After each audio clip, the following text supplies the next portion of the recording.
آیا عورت کے لیے مسجد میں نماز پڑھنا بہتر ہے یا گھر میں نماز پڑھنا بہتر ہے؟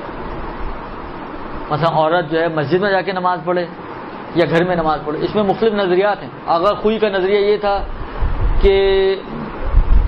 اس کا گھر ہی مسجد ہے، یعنی اس کو اگر وہ گھر ہی میں نماز پڑھے اور گھر میں بھی جتنا زیادہ پچھلے کمرے میں جا کے نماز پڑھے اتنا بہتر، اور یہیں پہ اس کو مسجد کا ثواب مل جائے گا۔ یہ آغا خوئی کا نظریہ تھا۔ امام خمینی کا نظریہ بہرحال عورت کے حوالے سے بھی یہی ہے کہ وہ بالآخر مسجد میں جائے تو بہتر ہے۔ آغا سیستانی نے نہ ان کی بات پوری مانی ہے نہ پوری ان کی بات مانی ہے۔ انہوں نے یہ فرمایا ہے کہ جو جگہ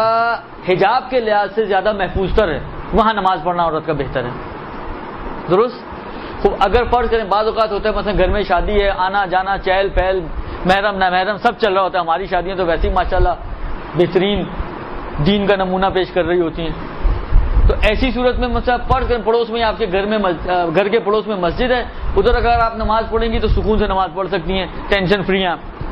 تو آغا سیستانی کے حساب سے ایسی صورت میں مسجد جانا بہتر ہے اور مسجد میں نماز پڑھنا بہتر ہے۔ لیکن فرض کریں کوئی مسجد ایسی ہو جیسا مثلا شب عاشور ہے، یا مثلا فرض کریں کوئی ایسا بڑا دن ہے جس میں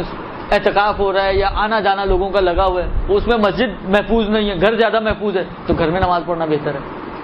تو اس مسئلے سے ممکن ہے ایک قیاس نہیں کرنا چاہتا، کیونکہ قیاس تو اول من قاسا ہوا ابلیس،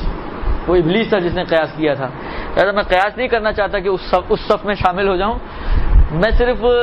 یہ عرض کرنا چاہ رہا ہوں کہ اس بات سے ایسا محسوس ہوتا ہے کہ اگر آپ آغا سیستانی سے پوچھیں گے تو شاید ان کی ترجیح اسی سے ہو کہ آپ گھر میں نماز پڑھیں، کیونکہ آپ کے حجاب کے حساب سے زیادہ محفوظ تر ہے اس اکیڈمی میں نماز، یعنی جب مسجد کی نسبت وہ کہتے ہیں کہ گھر بہتر ہے اگر مسجد میں بے پردگی ہو، تو اکیڈمی تو مسجد بھی نہیں ہے، یعنی ظاہراً ان کا جواب یہ ہونا چاہیے۔